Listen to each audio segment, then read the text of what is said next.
নির্বাচনের তারিখ নিয়ে আপনারা কাছে যা ইনফরমেশন, আপনাদের কাছে যা ইনফরমেশন, আমার কাছে এর থেকে বেশি কোনো ইনফরমেশন নাই। সুতরাং যেগুলো আপনারা পত্রপত্রিকায় প্রকাশিত হচ্ছে, যে ধারণা আপনারা পাচ্ছেন, আমিও সে ধারণাই পাচ্ছি। যেদিন আমি সুস্পষ্টভাবে শিডিউল ঘোষণা করব, নির্বাচনের তারিখের অন্তত 2 মাস আগে আপনারা জানতে পারবেন যে নমিনেশন কবে সাবমিট করতে ইত্যাদি সব কিছু আপনি জানতে পারবেন।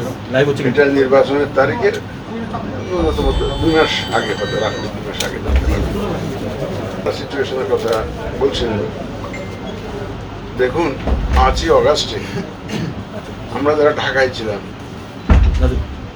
এমন ভয় ভীতির মধ্যে ছিলাম, কারণ পুলিশ স্টেশন অপারেশনাল ছিল না, ল এনফোর্সমেন্ট বলতে কেউ নাই। তারপর তাড়াতাড়ি আর্মির কিছু ক্যাম্প ট্যাম্প সৃষ্টি করা হলো, চারিদিকে ডাকাতির খবর পাওয়া যাচ্ছিল। মোহাম্মদপুর, মিরপুর ইত্যাদি এলাকায় মানুষ সহযোগে নিজেদের নিরাপত্তা নিশ্চিত করার চেষ্টা করেছে।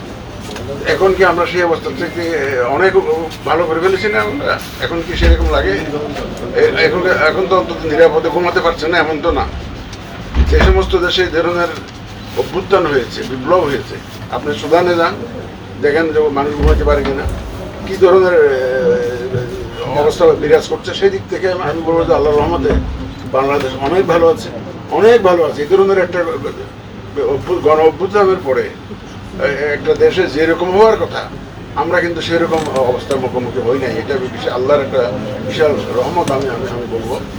এবং জনগণের চেষ্টায় অন্তত দিন দিন একটা আইন শৃঙ্খলা পরিস্থিতির উন্নতি হচ্ছে।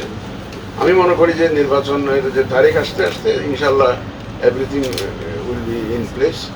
এবং আমি এটাকে একটা বড় চ্যালেঞ্জ হিসেবে মনে করছি। চ্যালেঞ্জ তো ডেফিনেটলি ইজ দেয়ার, আপনারা তো জানেন, challenge is definitely there, but এটা উত্তরাতে পারবো বলে এই বিশ্বাস আমার আছে। এটা উত্তরাতে পারবো। আইন শৃঙ্খলা পরিস্থিতির যে চ্যালেঞ্জটা রয়ে গেছে, বিশাল একটা চ্যালেঞ্জ রয়ে গেছে। এই চ্যালেঞ্জটা আমরা সব আইন শৃঙ্খলা বাহিনীর সহযোগিতা নিয়ে এই চ্যালেঞ্জটা আমরা উত্তরাতে পারবো বলে আমার বিশ্বাস।